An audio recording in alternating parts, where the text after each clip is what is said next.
हम ये देखेंगे फूड और हेल्थ, क्या खाएं क्या हमारी हेल्थ अच्छी है। शुगर खाएं? नहीं। 0.44 मतलब आप मेंटेन करके शुगर खा सकते हैं। सही है, इतना इंटेक आप ले सकते हैं, इतना कम ले सकते हैं। स्ट्रॉन्ग वीक पे है ना, ये वीक पे है मतलब सही है, शुगर का इतना चलेगा खाने पे। सोडियम 1 पे आ गया। फैट 0.8, इसका मतलब है कितना स्ट्रॉन्ग है। चीनी अगर लेनी शुरू की आपने तो फैट तो बढ़ना शुरू हो जाएगा। कैलोरीज शुगर से इतनी ज्यादा इम्पैक्ट नहीं भी होंगी जितनी आपका फैट शुरू हो जाएगा। दूसरा कोलेस्ट्रॉल सबसे स्ट्रॉन्ग किस पे है?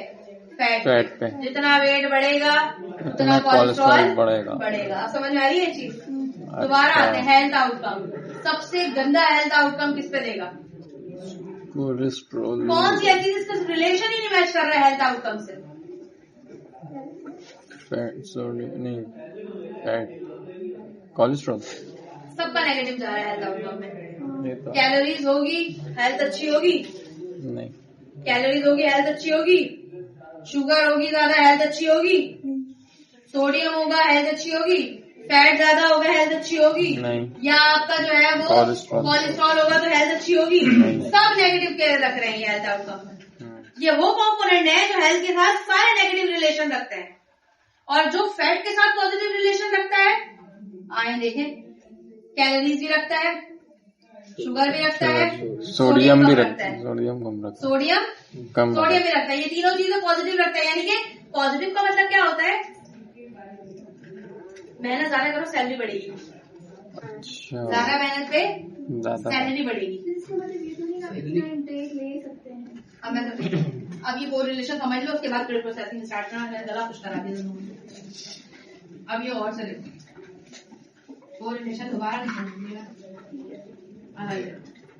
दो तरह के रिलेशन होते हैं, पॉजिटिव और एक नेगेटिव। ठीक है, एक पॉजिटिव होती है और एक नेगेटिव होता है। पॉजिटिव का मतलब होता है, अब एक बुरा आदमी भी है उसके लिए बुरी चीज भी अच्छी है। हम बात करते हैं एक स्मगलर पे, ठीक है, वो ड्रग स्मगल करता है। मैं यहाँ बेटा मेरे लिखने में बड़ा मसला हो रहा है, इधर जाओ, जैसे मैं लिखूंगी तो हालांकि ये गलत चीज है, ये गलत चीज है, ठीक है। और ड्रग का ले लेते हैं हम हेल्थ पे। एक अमीर आदमी है, स्मगलर है, वो ड्रग इंपोर्ट एक्सपोर्ट करता है, और हम हेल्थ पे ड्रग का इम्पैक्ट मालूम करते हैं। समझ में आई ये चीज? इसके लिए ये पॉजिटिव है, जितनी ड्रग बिकेगी वो उतना अमीर होता जाएगा, प्रॉफिट होता जाएगा। एग्री कर रहे हैं? हालांकि ये गलत चीज है, फिर भी इसका इम्पैक्ट नेगेटिव में आएगा, हेल्थ खराब हो गई। आप ज्यादा ड्रग लेना शुरू हो जाए तो ये माइनस में जाएगा, -0.7 ले लो, कुछ भी ले लो। कभी ऐसा हो सकता है कि ड्रग ज्यादा लेने से हेल्थ अच्छी हो, लेकिन इस आदमी में ड्रग ज्यादा लेने से इसका फायदा हो सकता है, तो इसका रिलेशन क्या बनेगा? पॉजिटिव। अब समझ में आई ये चीज? ये मत देखें कि फैट का माइनस में क्यों नहीं आ रहा है और हेल्थ का माइनस में क्यों आ रहा है। दो रिलेशन है, एक पॉजिटिव रिलेशन और एक नेगेटिव रिलेशन। बेस करता है रिलेशन पे और उसकी चीज पे। फैट है, उसके लिए जो पॉजिटिव होगा उसका बढ़ना, आपके लिए उसका बढ़ना नेगेटिव है, लेकिन उसके लिए तो बढ़ना उसका पॉजिटिव है ना। अब ये जो स्मगलर है इसके लिए ड्रग का बढ़ना पॉजिटिव है, तो इसका 0.7 आएगा, 0.69 आएगा, 0.9 आएगा, इस तरह का रिलेशन बनेगा। ड्रग की एक्सपोर्ट जितनी होगी, इम्पोर्ट जितनी होगी, उतना अमीर होता जाएगा। लेकिन एक नॉर्मल आदमी फकीर से फकीर बन जाएगा, चर्ची बन जाएगा, पूरा बेच देगा, घर के बर्तन बेच देगा। इसका इसके साथ नेगेटिव रिलेशन है, माइनस में जा रहा है, रोड पे आ जाएगा, वो उसके अंदर जाके पी लेगा, कुछ भी कर लेगा, पुल के नीचे बस कंडीशन पुल के नीचे बैठ जाएगा। समझ में आ रही है चीज? ये भले बुरा है, लेकिन इसका इसके साथ पॉजिटिव रिलेशन है, इसका इसके साथ नेगेटिव रिलेशन है। आप समझे इसको खुद से, मैं पानी ले जाती हूँ, समझो रिलेशन है। कुछ भी बढ़ा हेल्थ बर्बाद, एग्री करते हैं ना। फैट अपने आप में तो बढ़ेगी ना भाई। फैट का किस किस के साथ पॉजिटिव रिलेशन है? फैट कब कब बढ़ती है? या तो कैलोरीज बढ़ जाए, या तो शुगर बढ़ जाए, या तो सोडियम बढ़ जाए। तीनों में फैट बढ़ सकती है, एग्री करते हैं। तो ये इनका पॉजिटिव रिलेशन हुआ। फैट का बढ़ना गलत है, यानी कि ये स्मगलर तो है गलत, लेकिन इसका तो ड्रग का बढ़ना इसके लिए फायदा है ना भाई। क्या कोलेस्ट्रॉल पे आ जाते हैं। कोलेस्ट्रॉल, कैलोरीज बढ़ेगी, कोलेस्ट्रॉल बढ़ेगी समहाउ। शुगर बढ़ेगी, कोलेस्ट्रॉल बढ़ेगी, 6-5 बढ़ सकती है। सोडियम 6-5 है, बढ़ सकता है। लेकिन अगर फैट बढ़ गई तो कोलेस्ट्रॉल कम हो जाए, बहुत ज्यादा बढ़ जाएगी। बहुत ज्यादा नहीं, बहुत ज्यादा बढ़ जाएगी। तो इसका तो बेचारे का पॉजिटिव है ना, कोलेस्ट्रॉल इटसेल्फ स्मगलर है, लेकिन इसके लिए तो गलत चीज अच्छी हो गई। समझ आ गई ये चीज? तो इसलिए हेल्थ का इन सब चीजों से माइनस का रिलेशन है कि अगर इनमें से कुछ बढ़ा तो हेल्थ आपकी बर्बाद हो गई। अब कोरिलेशन समझ में आया आपको? सही। कोरिलेशन समझ में आया, पॉजिटिव और नेगेटिव वीक समझ में आया ये? हाँ जी। अब आते हैं गूगल कोलैब पे। बाकी नहीं गूगल कोलैब पे काम और यहाँ आए। न्यू बुक खोले। कोलैब क्या है हमारे पास? कौन डिफाइन करेगा गूगल कोलैब क्या है? थोड़ा चला के तो देना, तो इतना पढ़ा है तो मेहनत तो वसूलो। हाँ, गूगल कोलैब क्या है भाई? यार ये वही है ना, VS कोड का जैसा ही होता है। नोटबुक है। और नोटबुक क्यों है? क्योंकि इसके अंदर जैसे ऑनलाइन ही हमारे जो पीसीज हैं वो इतना ज्यादा सपोर्ट नहीं करते। किन चीजों को सपोर्ट नहीं करते? CPU, GPU। तो ये यहाँ पे हमें लड़कियों, यहाँ पे हमें CPU, T4, GPU सब देता है। वो तो फ्री में जब हमें GPU और CPU देता है। इमेज वाले सारे काम GPU पे चलते हैं। ग्राफिक एक्सीलरेटर आपको पता है ना, ग्राफिक GPU होता है। बाकी सारे काम GPU पे। पाइथन का वर्जन कौन सा यूज कर रहे हैं आप? पाइथन 3। R प्रोग्रामिंग होगी तो R और जूलिया। पाइथन 3 और सेव। गूगल वालों ने एंड्रॉइड का वर्जन क्या निकाल दिया है? क्या बोलते हैं जो खाते हैं दुबई वाली, क्या मशहूर है? नहीं यार, कुनाफा।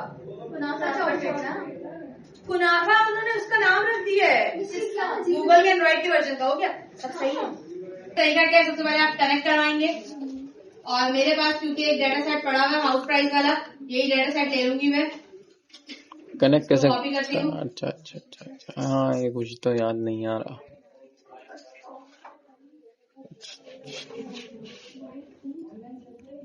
सबसे पहले हम यहाँ पर आएंगे। अच्छा, मेरे साथ बदनसीबी ये है कि मैं इसको गूगल ड्राइव से कनेक्ट नहीं कराती। अगर आप गूगल ड्राइव से कनेक्ट करवा देना इसको, तो पता है क्या हो, आपका डाटा सेट हमेशा सलामत रहे। मैंने इसको गूगल ड्राइव से, मेरा ड्राइव बिल्कुल फुल हो चुका है, तो मैं इसको टेम्पररी यूज करती हूँ। यहाँ पे फाइल्स पे गई, ठीक है, डाटा लिया, जवेलिया ओपन तो कर। अगला सवाल जवेलिया से होगा।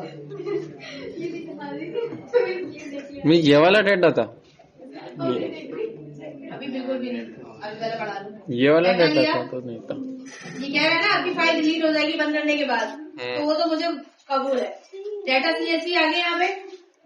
जब तक यहाँ पे पूरा ब्लू नहीं हो जाता, इसका मतलब है आपकी डाटा सेट अपलोड नहीं हो रही, तो फिर सिखाने की जरूरत नहीं है यहाँ पे। सबसे पहले हम लाइब्रेरी इंपोर्ट करते हैं। या अल्लाह क्या क्या खुला है मेरा।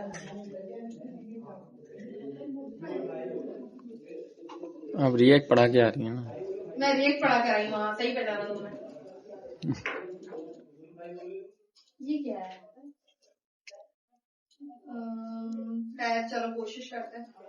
ये मुझे ये बताओ, ये 12/6/2024 है, और ये 12/6/2024 11:37 एक ही फाइल है। ठीक है, सबसे पहले हम लाइब्रेरीज लेंगे। ये वही वाली लाइब्रेरीज है जो PPT में पढ़ी हुई है, ठीक है। लाइब्रेरीज दिया, आरिस पहले कैसे देख लो बेटा थोड़ा सा।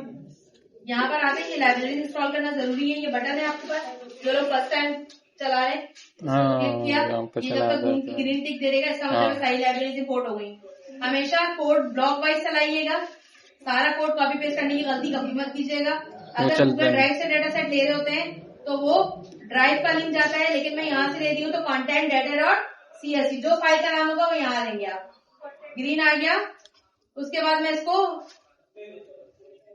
हेड टेल, ये तो आपको पता ही होगा ना, टेल से 20 डाटा ले लेते हैं। फिर कोड डालो। कहीं पे मैं कुछ भूल जाऊं या कुछ नहीं समझ आया तो फिर आप मुझसे पूछ लीजिएगा। ये देखिए आपको हेड का डाटा भी दे रही है, सिर्फ हेड का देखते हैं। फिर आपको टेल का डाटा भी दे रहा है और इन्फो भी दे रहा है कि कितना कहाँ से कौन से डाटा सेट है, city wise, state wise, country, मैंने सब यहीं पे प्रिंट करवा दिया। अब तो मजे की बात ये है कि ये AI के साथ देता है, कोई भी एरर होता है लगे हाथ कोलैप्स सॉल्व कर देता है। क्या बात कर। अब वो पुराना दौर तो है ही जिससे हम फंसे पड़े रहते थे। ठीक है, फिर उसके बाद DF शेप में लेके जाते हैं। चाहूँ तो मैं एक दिन में पूरा लेक्चर खत्म करवा दूं प्री प्रोसेसिंग का, लेकिन वही बात है समझ कुछ नहीं कल दोबारा भी सब आएंगे पूरी कॉम, फिर बोलेगी हमें वो कोरिलेशन मैथ समझ में नहीं आया। ठीक है, मैं इस चीज को थोड़ा तेजी से इसलिए लेके चल रही हूँ प्री प्रोसेसिंग को, ताकि हम थोड़ा मॉडल पे ध्यान देके जेंगो पे आ जाए प्रोजेक्ट आने से साथ साथ। ठीक है, तो जेंगो पे जब हम आ जाएंगे तो हमारी चीज ज्यादा अच्छी हो जाएंगी। देखिए ये इज नल है। अब यहाँ पर क्या दे रहा है, DF शेप, मैंने कहा प्रिंट है DF इज नल डॉट सम। सम करो कि कोई वैल्यू नल रहती है क्या। अगर किसी में 1 आ जाता तो इसका मतलब है कोई वैल्यू नल रह गई है। मैं आपको दिखाती हूँ कैसे। DF शेप मैंने यहाँ तक का चलाया, अभी कोरिलेशन भी चला के दिखाऊंगी मैं आपको। अगर कोई वैल्यू आ रही है, फर्स्ट करें 392938, तो 3838 के बाद अगर ये वाली वैल्यू आ जाती है तो इसका मतलब है कुछ वैल्यूज नल रह गई हैं मेरे पास। मेरे डेटा सेट में ऐसी कोई वैल्यू ही नहीं थी। 4600 की वैल्यू है और 18 कॉलम है और इसने बोला 0, किसी में भी कोई वैल्यू खाली नहीं रहती है। क्लियर है यहाँ तक? अब हम आते हैं, ये मैं पूरा प्री प्रोसेसिंग चला के दिखा दूं, लेकिन तुम लोग फिर आज नहीं चला सकोगे ये। तुम लोग इसको नेक्स्ट क्लास में बैठी करोगे, नेक्स्ट क्लास में मॉड्यूलर के बाद या पहले, क्योंकि एक दिन का नहीं। इसमें कोरिलेशन मैथ समझ में आ गया आपको। ठीक है, आपको वो वाली चीज समझ में आ गई, लोअर और अपर वाला जो था आउटलायर समझ में आ गया। तुम लोगों ने तेजी से पिक कर लिया इसका मतलब। अगर कोई वैल्यू नल रह जाती है तो आप ये वाली वैल्यू लगाएंगे। ये देखें, इसमें कोई भी वैल्यू नल नहीं थी। अगर कोई वैल्यू नल रह जाती है तो आप उसको सम करके DF शेप से मल्टीप्लाई करके दिखाएंगे थर्ड व्यू एंगल में भी। अब उस वक्त जिस वक्त अगर कोई वैल्यू आपकी नल रह गई है, मेरी कोई वैल्यू नल नहीं रहती, इसलिए मुझे कोई मसला नहीं है। जहां पे नल रहेगी वहां पे 10 आ जाएगा, 194, 535। मेरे पास सारी 0 आ रही थी, आपने देखा? अगर नहीं देखा तो ये देखें, सारी 0 आ रही है। अगर इसमें 1 लिखा होता तो इसका मतलब स्क्वायर फीट में एक वैल्यू नल है। समझ में आई ये वाली बात? 2 लिखा होता तो स्क्वायर फीट में 2 वैल्यू नल है। एक और लाइन चलाते फिर आप ये कुछ चलाएंगे बैठ के। डुप्लीकेट है तो प्रिंट करके दिखा दो, उसके नीचे नहीं बढ़ाऊंगी। फिर ये इतनी बड़ी, कम से कम 2 क्लास तक तो लेके जाऊं, बाकी वैसे तो 1 हफ्ते तक पढ़ते हैं। क्या बात कर रहा? हाँ, इसमें एक चार्ट रह गया हिस्टोग्राम, वो समझाना है मुझे आपको। प्लॉट मैंने नवंबर के लास्ट तक रखा था ना इसको। कितनी क्लास रह गई हमारे पास? 1 2 क्लास तक प्री प्रोसेसिंग खत्म हो जाएगी, फिर हम मॉडल पढ़ लेंगे, फिर जाएंगे। या डुप्लीकेट पे आते हैं। ये कह रहा है 0 डुप्लीकेट। अगर डुप्लीकेट वैल्यू हो तो क्या होगा? 1-2 हजार दिया। तो मजे की बात ये नहीं है कि आप कोई सा भी डेटा सेट निकालें अपनी मर्जी से और ये 4 लाइन की कोडिंग चलाएं और उसके बाद उस डेटा सेट में तो खाली भी छोड़ दें और डुप्लीकेट भी डाल दें, ताकि देखें तो ये सही काम कर रहा है या डेटा निकालें जिसमें नल भी हो। पहले कैगल से उठा के डाउनलोड करें। ये यही वाला डेटा सेट ले लो, इसी के साथ खेल लो। मैं भी सर्वर पे रख देती हूँ। इसके अंदर कोई खाली डाटा भी डाल दो। ठीक है, पहले खाली डाटा और डुप्लीकेट डाटा डाल के चेक करें आप इसको, क्या ये 4 लाइन का कोड सही दे रहा है। अगर सही दे रहा है तो वेल एंड गुड है। ठीक है, कोड नहीं, data set, data file. Google Colab में जाना है, फिर आपने इस पे क्लिक करना है। ये इस तरीके का इंटरफेस आएगा। न्यू बुक, नोटबुक पे जाना ही और यहाँ पर जाके अपने काम करना है। ओके।